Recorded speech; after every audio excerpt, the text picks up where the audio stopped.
who is admired by all civilized people everywhere, in effect. Look at St. Thomas. Look at the way he debated with people. First of all, if you look at his Summa Theologiae, or Summa Theologica, you see that it's arranged according to questions and answers. Thousands of questions he raises. Incidentally, I used to put on my quizzes, yes, I'm admitting on camera that I gave multiple choice quizzes at the college level. I did that just to make sure they read their books, which they didn't, but I gave them the quizzes all the same.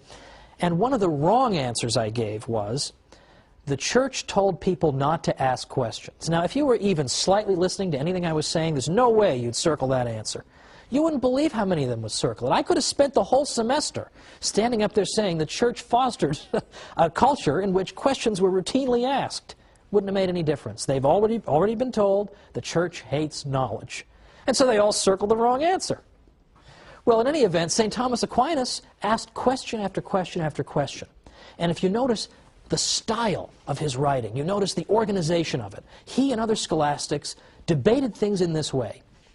They would take some question, and then they would consider all the possible objections to their own position and list them out. And then they would explain their own position. And then they'd go back and they'd answer the objections. And he did this for question after question after question. It's an extraordinary achievement. It's fascinating reading. And what's great about it is that St. Thomas was generous toward his opponents. St. Thomas wouldn't just make up some ridiculous argument, attribute it to his opponents, and then say, aha, I triumphantly answer this person. No, he would present his opponent's arguments as persuasively as he could. At least try to make it a little interesting, right? He would portray it as accurately as possible and as persuasively as possible. In fact, in some cases, St. Thomas would even think up arguments that his own opponents hadn't even thought of. And he would say, well, wait a minute, you guys also have this argument and this one. I'll give you those, and then he'd answer those. I mean, that is an honest debater.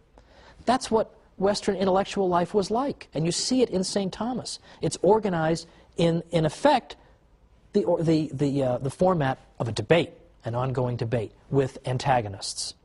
That is an extraordinary achievement. That is what our Western civilization is about. It's not just uniformity, it's debate and discussion. Now, one of the great historians of science in our day is a man named Edward Grant. And he looked back at these medieval universities not long ago, and he found something very, very important there.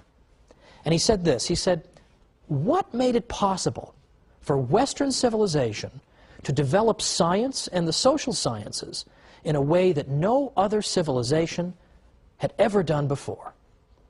The answer, I am convinced, lies in a pervasive and deep-seated spirit of inquiry that was a natural consequence of the emphasis on reason that began in the Middle Ages.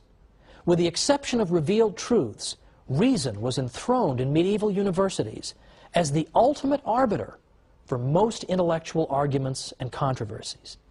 It was quite natural for scholars immersed in a university environment to employ reason, to probe into subject areas that had not been explored before, as well as to discuss possibilities that had not previously been seriously entertained. And Professor Grant went on to say that the commitment to reason and rational discussion that we see in the Middle Ages and that we see in our modern world, this is one of the great gifts of the Latin Middle Ages to our world. But nobody knows about it. And he said it must, unfortunately, remain one of the best-kept secrets of the past hundreds of years. Isn't that astonishing? We shouldn't keep it a secret, however. We should go around telling people about this, because it's an extraordinary aspect of our civilization.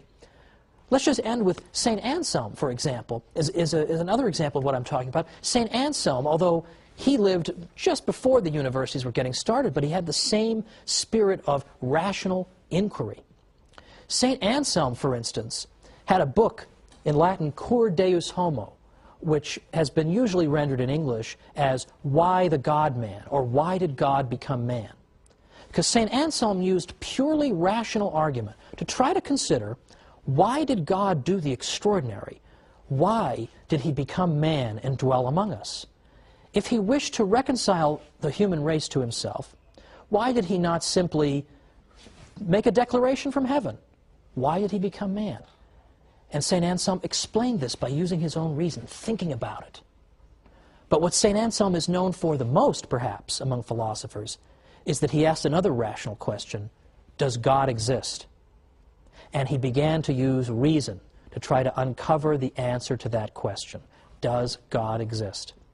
St. Thomas picked up this question, of course, and he had 5 ways that he used to demonstrate that God existed.